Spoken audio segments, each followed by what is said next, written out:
Well, this is longer than I expected to be away for.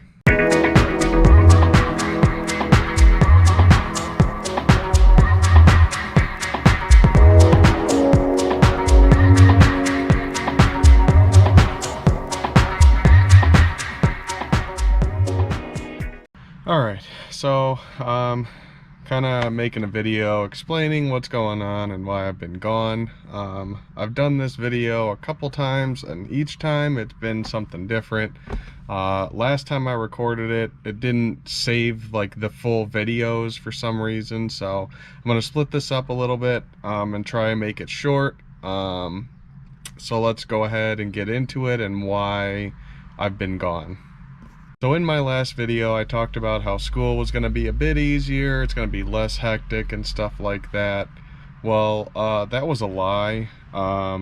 Basically, my entire semester was 5 to 6 days a week of driving an hour to school, doing my classes, driving from school 45 minutes away from there to work until 9-10 o'clock at night, then driving another 45 minutes back home. So that took up most of my life, and most of the days that I had off I spent with my daughter, just because that's what meant more to me than making videos and stuff like that. Car wise, I really haven't done a whole lot, so we're gonna go over that. But yeah, school took up a bunch of it, and then we moved into a new place because our old place, the neighbors were playing games and doing these petty things, and long story short, we ended up having to go to court to fight against them because they were doing all this stuff to us and just becoming hostile. And it was literally all because my wife used their driveway to get around my car in one morning so she didn't have to move my car, and that started this whole thing and just wasn't good. So I'm kind of in a spot now where I have time, school's done with, I'm graduated. My daughter's a little bit older, so I don't have to be there every second to make sure she's okay. Like, I can put on a movie and work on my computer and stuff like that, so I'm able to get some more stuff done that I wasn't able to in the past. Now, when it comes to what I said that I was going to do in my last video, pretty much none of that actually got done, and I'm gonna explain why, and kind of talk about it a little bit.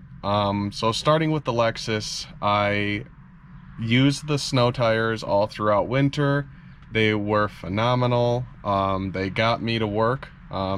If I didn't have snow tires, there was a couple days where I never would have made it to work or made it home. So those snow tires helped immensely. I'm on a set of Vercelli Stratas. They're a cheap tire on Instagram, or not on Instagram, on Amazon.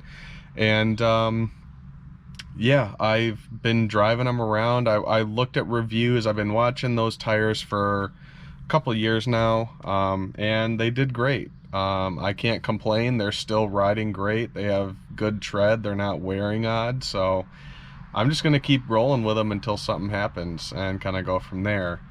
That being said, I have not gotten wheels for it, but there's a replacement for those. That's why I haven't done them yet. So, and again, we're gonna continue talking about that.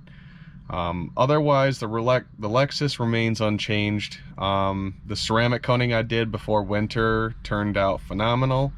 I washed the car not too long ago, and there's really not a whole bunch of swirl marks and stuff like that, so it did its job. I'm gonna go through and do another ceramic coating soon, and just kind of continually do that every spring and fall, just make sure that paint gets taken care of, because it is 16 years old, if not older than that. So yeah, otherwise the Lexus is pretty much as it was last time. Still on coilovers. Fortunato coilovers have been great. I cannot complain one bit about them. But yeah, that's pretty much it for the Lexus. Now, for when it comes to the GTO, there are a couple things. So, what I was working on before the hood. I've got it done, I got it painted. The light makes it look like there's like streaks and stuff, but when you get it out in the sun, it honestly just looks like a black hood. I did get the scoops in there. It also is dirty because for some reason my garage just is very dusty and crap falls from the ceiling. It's an old house. It is what it is. So let's start off a little bit, kind of what's been going on, what's going to go on, and where we're gonna go with it. I didn't necessarily plan for this to happen so quickly, but it did, and so we're kind of here now. So let's start with what I did since the last video, kind of in a timeline. So first thing I did, like I said, was the hood. So you can see it from this side as well. There are no actual like vents in there, so it's kind of open, but that's okay because I don't really drive it in the rain and I don't drive it in the snow, so it's not an issue. First thing I did, the brakes on this car were too small to begin with. The factory brakes, if you did a good highway pull, the first time you nab those brakes, they're warped and the pads just wear out because they're too small. So I was looking at doing the 05, 06 upgrade, but when it came to cost and everything like that, it got expensive for what it is really quickly. So I looked into some things, decided, you know, I'd rather spend a little bit more money and get something a little bit better. And so what I ended up doing was the Cadillac CTS V V3 brakes. So they are the 6 pots, and everything is working good on them. I really cannot complain. I honestly love these brakes.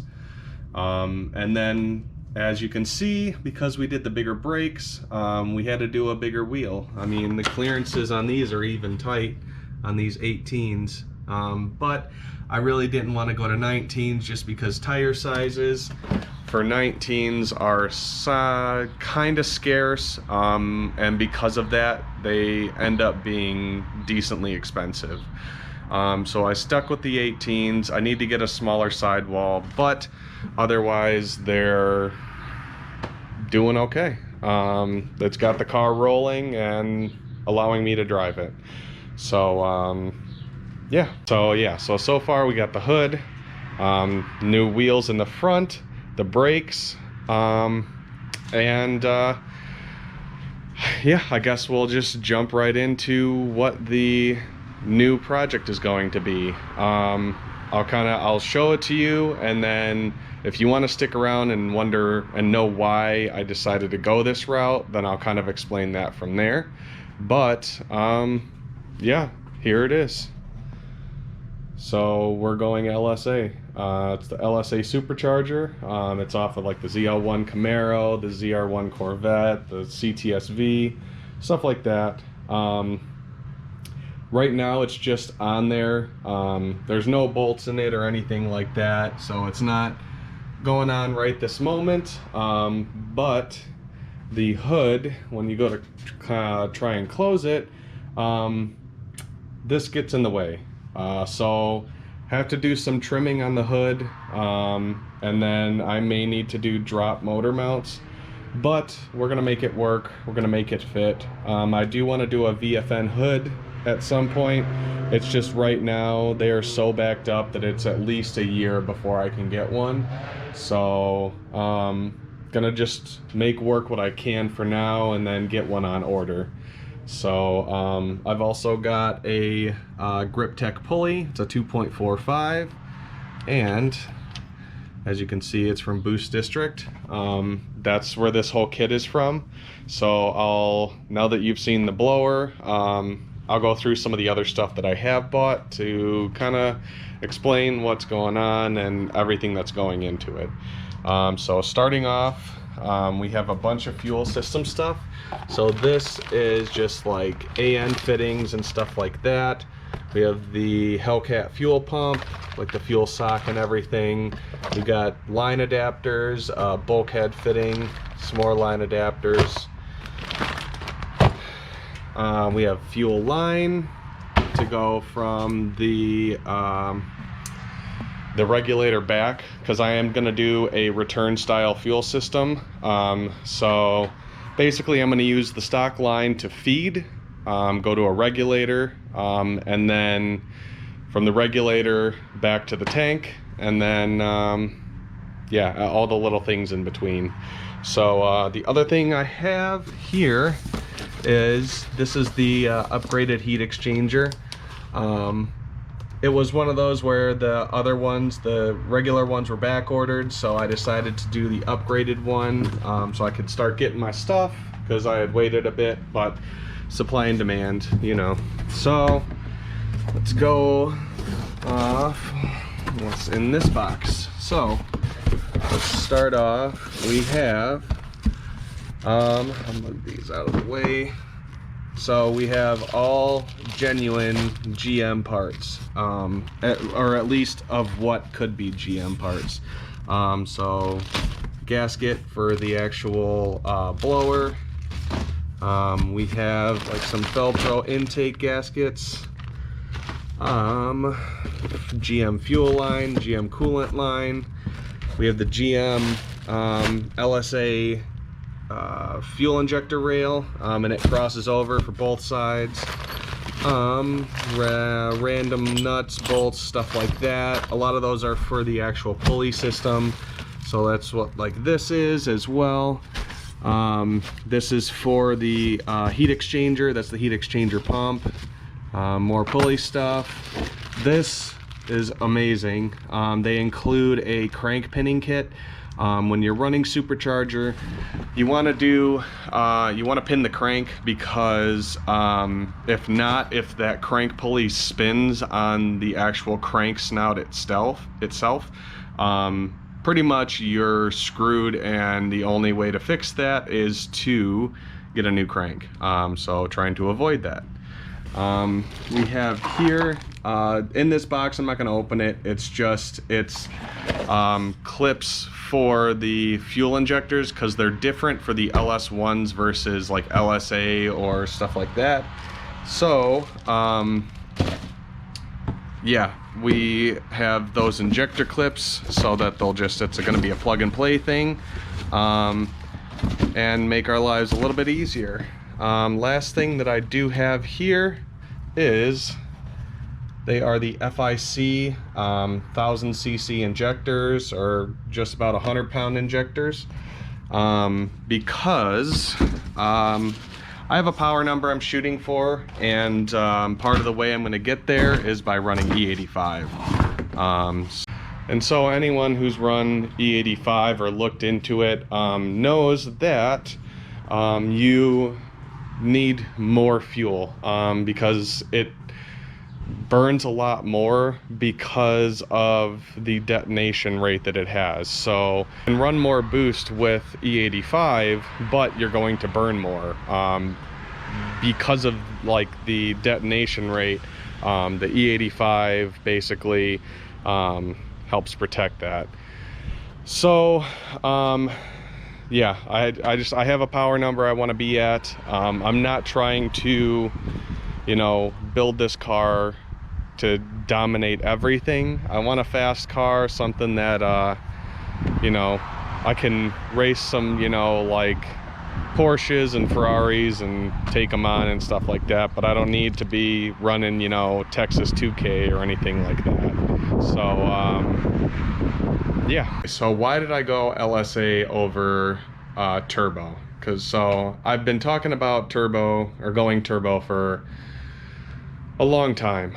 It's what I originally wanted to do. I wanted to make this just absolute beast of a car that, you know, I can continually upgrade and make more boost and add more and everything like that. But when I was looking into it, I was also thinking about, like, do I really want to have like all this power? Like, yeah, it's kind of cool, yeah, it's nice, but at the end of the day, I want a car that is still going to be fun to drive, that isn't going to be a headache when I do take it out, and it's just something that's also going to be easy to work on. And when it came down to it,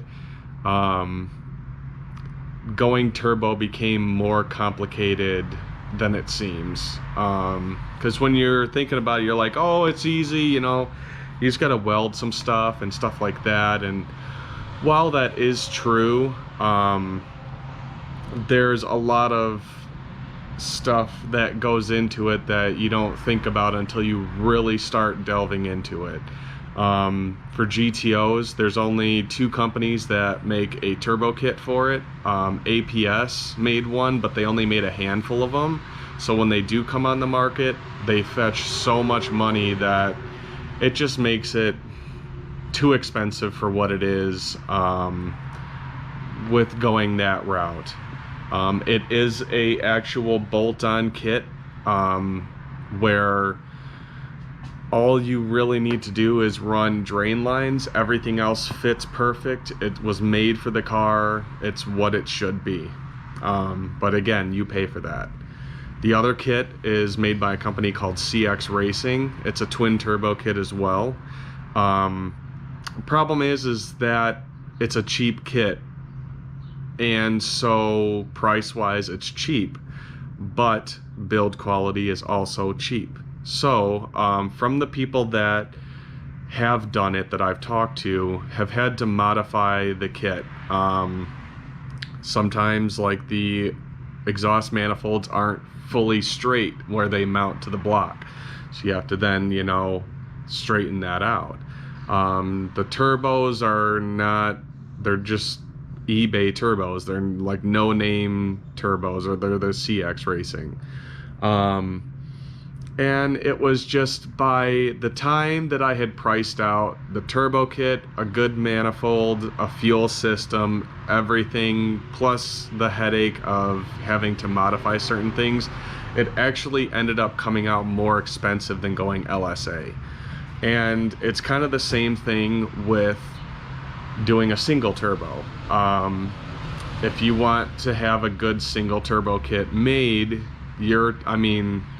it can get up there. It can get up there very fast. And one thing that I didn't like about turbo, and I still don't like about going turbo, but it's kind of part of it, is most turbo kits that I've seen look like they were built in a barn. And you know, it's kind of just part of going turbo. But I also like the fact that my car is like, it's a rare color, it's clean, it doesn't have a whole lot of miles, so I really didn't want to have the car look like I had beat the crap out of it. I didn't want it to look like it was thrown together to just make power, because that's how a lot of turbo kits look to me. It looks like they threw it together to make power and cared about nothing else. So I didn't really want that. And the thing is that, and I know this, you know, there are turbo systems or turbo kits that are not even kits, just cars that have gone turbo that they can make look really nice. It looks really clean, all the welds are perfect. The only issue with that is you pay for that. And, you know, to do a turbo system that looks really clean and looks really good, you're gonna end up spending at least 10 grand, if not more. And so, you know, that was out of my budget. I didn't want to spend that much. I didn't even want to spend as much as I did on the LSA, but even going to a different supercharger, you're talking, you know, even more money. So let's say ProCharger, let's say you just do a P1 kit or a D1 kit, you know, it's like an entry-level kit, makes good power, but it's nothing crazy. You know, you're gonna beat a decent amount of cars on the road, but you're also not gonna be smoking McLaren P1s or anything like that. But with, let's say, you know, that kit, the P1 or D1, the kit itself is, you know, you're talking $7 grand. And that's just the kit. That doesn't include a fuel system. It doesn't include like a bunch of the stuff that you need to do to make it a full kit. So even then, by the end of that, you're talking 10K as well. And so for the Boost District kit, I think it starts out at, I want to say currently, I think it starts out at like 4,500. Then you can do upgrades and stuff like that to make it more of what you want. So I kind of did that. So the actual base kit does not come with a lid. You can upgrade to the ZL1 lid or the CTSV lid. I wanted to do the ZL1 lid. It looked better in my opinion. It seems as though the CTSV guys all do the ZL1 lid. So that kind of was something to me that was like, okay, well, if all the CTSV guys are doing the ZL1 lid, there's a reason behind that. So upgraded to that. Also upgraded the heat exchanger, did the bigger injectors, and even then, with all the upgrades and everything, with the fuel system, like all the fuel system stuff that I need, I think in total I'm at 6,500. So just about everything that I needed to go LSA is still cheaper than going with just a base Pro Charger kit. I'm gonna end up, you know, with my smaller pulley, I'm gonna end up making more boost than a stock P1 or D1 kit. And obviously with those you can do a smaller pulley as well, but I'm already at a higher power level before even just getting a base Pro Charger kit. So that's why I went LSA, and I'm gonna do this in steps. I'm gonna make videos for everything.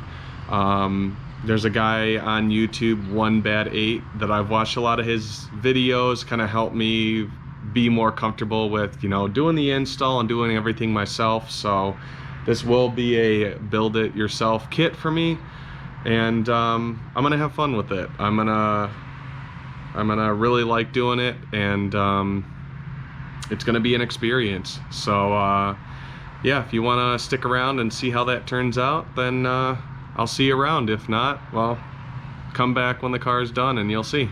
All right, thanks guys.